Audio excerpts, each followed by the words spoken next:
बिस्मिल्लाहिर्रहमानिर्रहीम। अस्सलाम वालेकुम dear students, welcome to my YouTube channel education for all. और मैं हूं आपकी टीचर मारिया मेमन।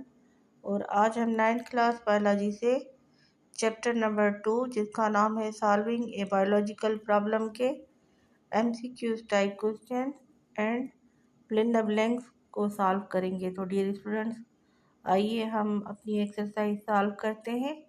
तो डियर स्टूडेंट्स, सबसे पहले है select the correct sequence of biological method. तो ऑप्शन नंबर ए है लॉ, थ्योरी, रीजनिंग, हाइपोथेसिस, और बी है hypothesis, theory, law, reasoning, C hypothesis, reasoning, theory, law, and D है law, hypothesis, reasoning and theory. तो इसका जो option number C है आप उसको इनसर्किल कर लें। That is the correct answer. Hypothesis, reasoning, theory and law, ये बायोलॉजिकल मेथड का एक प्रॉपर सीक्वेंस है। देन हम चलते हैं सेकंड नंबर पे। Select the odd one, A theory, B law, C hypothesis, D ratio. तो इसमें जो ऑड है that is D ratio. Now let's move towards the next one, that is field of research that examines mathematical representation of biological system called, obviously option number B है mathematical biology.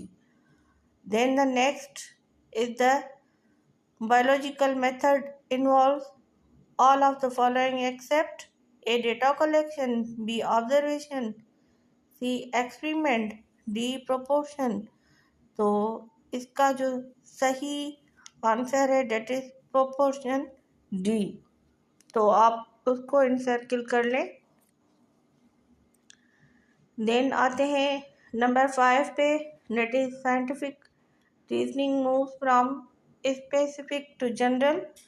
Date is a inductive reasoning, और जो general to specific होती है that is deductive reasoning.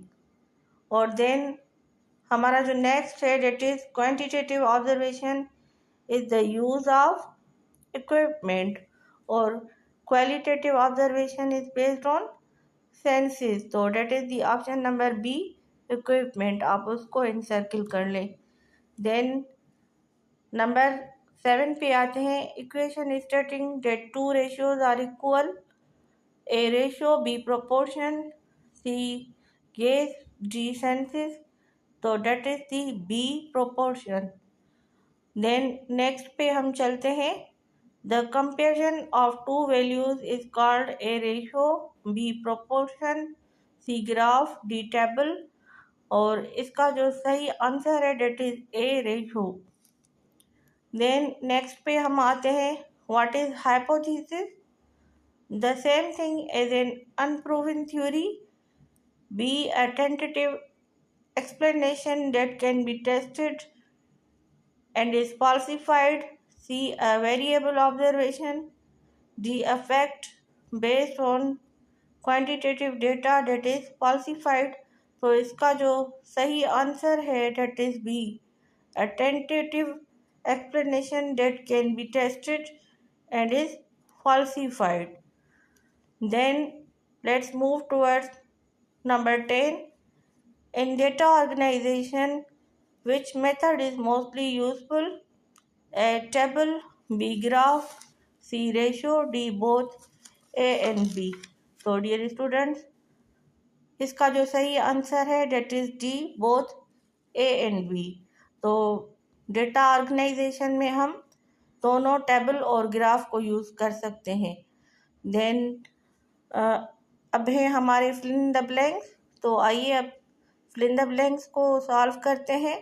तो सबसे पहला जो हमारा ब्लैंक है that is problem solving approach of biology and other sciences is called scientific method.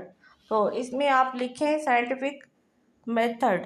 Then number 2, solution of biological problem start with observation. सबसे पहले जो स्टेप आता है डेट इज ऑब्जर्वेशन, तो इसमें आप ऑब्जर्वेशन लिखें।